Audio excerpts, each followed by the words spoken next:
పరిస్థితులు బాలేదంటున్నారు. రేపు ఆగస్టు 15 లోపు రుణమాఫీ చేస్తామంటున్నారు. 40,000 కోట్లు కావాలి. మరి ఆ 40,000 కోట్ల రూపాయలు ఎలా తీసుకొస్తారు? జనరేట్ చేస్తారు. You need to have a political will power. You need to have a strong commitment. నువ్వు నీ సమాజంలో ఎవరి కోసం అయితే నువ్వు చేయాలని అనుకుంటున్నావో వాళ్ళకి ఇచ్చినటువంటి హామీని అమలుపరచడానికి కావాల్సిన స్ట్రాంగ్ పొలిటికల్ విల్ పవర్ ఉంటే డెఫినెట్గా will try to find out some avenues. We are trying to find out some avenues. We will do that. అంటే ఆర్థిక వనరులు తెలంగాణలో పుష్కలంగా ఉన్నాయి, అవన్నీ క్రియేట్ ఉన్నాయి. సో సంపద క్రియేట్ అవుతుంది, రైట్? అవన్నీ గత 10 ఏళ్లలో జరిగాయి, రైట్? గత 10 ఏళ్లలో అవన్నీ జరిగాయి.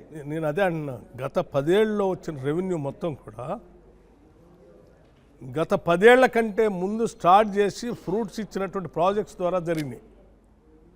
ఇప్పుడు మీ 10 ఏళ్ళు అదే రకమైనటువంటి రెవెన్యూస్ ప్రాజెక్ట్స్ కట్టుంటే ఇప్పుడు అదే రెవెన్యూస్ బాగా పెరిగి ఉండే.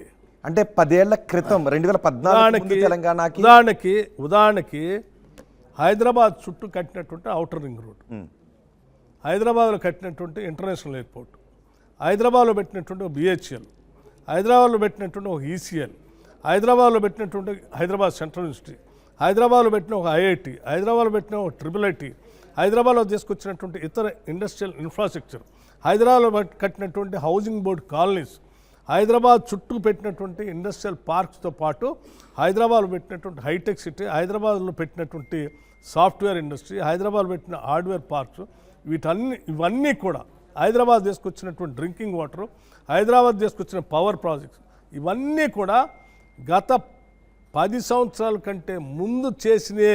వాటి ద్వారానే రాష్ట్రంలో తెలంగాణ దశాబ్ది జనరేట్ అవుతా ఉంది. సమయంలో ఉమ్మడి పాలకులు చేసిన అభివృద్ధి తెలంగాణలో ఉంది అని మీరు అంటున్నారా? నేను చెప్పినటువంటి ఈ అంశాలన్నీ, ఇప్పుడు నేను చెప్పిన అన్నీ హిస్టరీ, అది కళ్ళకి భౌతికంగా కనిపిస్తూ ఉంటాయి. ఇది దాచితే దాగే కూడా కాదు. ఎయిర్పోర్ట్ కానీ, ఔటర్ రింగ్ రోడ్ కానీ, ఈసీఎల్ కానీ, బిహెచ్ఎల్ కానీ, పీడిఎల్ కానీ, దశాబ్ది ఉత్సవాలు జరుపుకుంటున్న తెలంగాణ దశాబ్ది ఉత్సవాలు జరుపుకుంటున్న ఈ సమయంలో తెలంగాణలో అభివృద్ధి అంతా ఉమ్మడి పాలకులు చేసిన అభివృద్ధి అని మీరు అంటే? నేను చాలా స్పష్టంగా చెప్పిన ఈ ఏదైతే ప్రాజెక్ట్స్ ఉన్నాయో ఇది హిస్టరీ. ఏ డేట్ నాడు జరిగినాయి, ఎప్పుడు జరిగినాయి అనేది మీకు తెలుసు, నాకు తెలుసు, రాష్ట్ర ప్రజలందరికీ తెలుసు. ఈ 10 ఏళ్లలో నేను చెప్పినటువంటి ఏమిటి, ఇండస్ట్రీ కానీ, ఎడ్యుకేషన్ కానీ, ఇన్ఫ్రాస్ట్రక్చర్ కానీ, ఎయిర్పోర్ట్స్ కానీ, డ్రింకింగ్ వాటర్ కానీ, సాఫ్ట్వేర్ ఇండస్ట్రీ కానీ, ఈ 10 ఏళ్లలో భౌతికంగా కళ్ళకు కనపడేది మీరు ఒకటైనా హైదరాబాద్లో నగరం చుట్టూ ఏమైనా చూపిస్తారా? మరి ఈ సాఫ్ట్వేర్ ఇండస్ట్రీస్ అన్ని నేను అదే చెప్తాను. ఈ సాఫ్ట్వేర్ ఇండస్ట్రీ అంతా అప్పుడిచ్చిందే కదా, వీళ్ళు వచ్చిన తర్వాత చేసిందే ఉంది. ఎప్పుడో ఎన్ జనార్దన్ రెడ్డి గారు ముఖ్యమంత్రిగా ఉన్నప్పుడు వేసిన foundation stone hi tech city. Rajiv Gandhi గారు ప్రధానమంత్రిగా ఉన్నప్పుడు we missed industrial revolution, we can't afford to miss the computer revolution, we have to go ahead అని డోర్లు తెరిచి ఆయన వేసిన పునాదులే.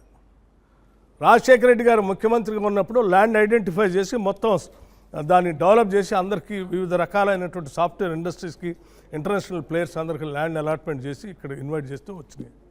నువ్వు కొత్తగా వచ్చిన తర్వాత ఒక్క core industry, something like BHEL, something like ECL, something like BDL, లేకపోతే ఒక హెచ్ఎంటీ, ఈవెన్ హెచ్ఎంటీ, నిమ్స్ కానీ, నిమ్స్ కాదు నిమ్స్ జైరాబాద్ దగ్గర పెట్టి ఏదైనా ఒక్కటి చూపించండి మీరు ఫిజికల్గా. ఇగో ఇది మేము చేసాం. నేను I can tell you, I can challenge. Outer ring road is the biggest asset today for the Hyderabad and the state of Telangana. So Telangana ఇటువంటి డెవలప్ అయ్యాయి, తెలంగాణను ధాన్యాగారంగా మార్చాం, తెలంగాణను అన్నపూర్ణగా మార్చాం, ఇన్ని చెరువులు నింపాము, ఇంతమంది రైతులకు మేము. ఈ క్వశ్చన్ నేను సమాధానం చెప్తాను.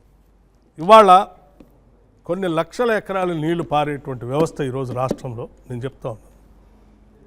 మీకు రాష్ట్ర అవతరణ జరిగేటప్పటికే 15 లక్షల ఎకరాలకి ఇరిగేషన్లోకి వచ్చింది.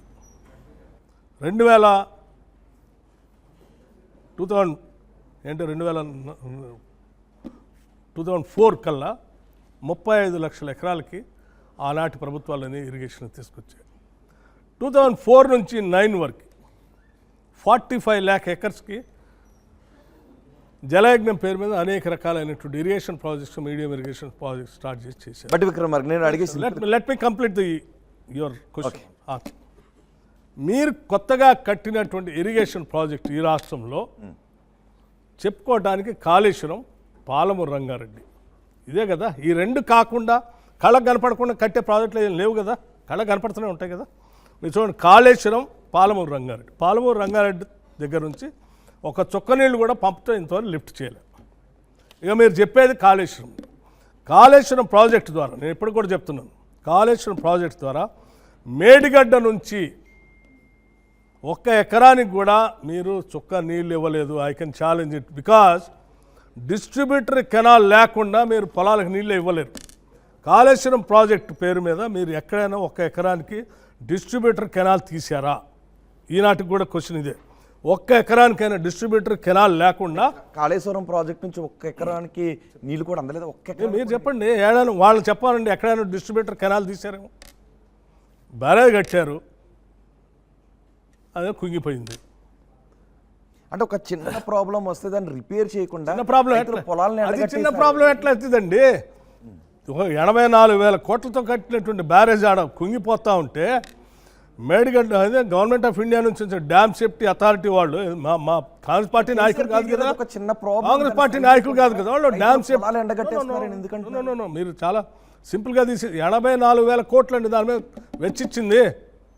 డ్యామ్ సేఫ్టీ అధికారులు ఇక్కడికి వచ్చి అదని చెక్ చేసి దీన్ని ఇట్లాగే ఉంటే నీళ్ళు వదిలితే ఇది మొత్తం పోతుంది, ఆ పైన ఉన్నటువంటి అన్నారం అదే పరిస్థితి, సుందేళ్ళది కూడా అదే పరిస్థితి, ఇది మొత్తం తొలగి చేయాలని చెప్తా ఉన్నారు. అది చిన్నది ఎట్లా అవుతుంది?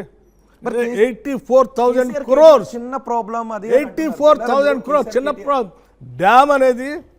డ్యామ్ అనేది ఒక దగ్గర కుంగిపోతే మొత్తం తీసేయాలని చెప్తా ఉంటాం. ఆ పక్కన చిన్నది ఎట్లా వచ్చిందండి? ఏమన్నా 100 కోట్లతో 200 కోట్లు అసలైన తొలి వెలుగు. ఫాలో వాట్సాప్ @తొలి వెలుగు official.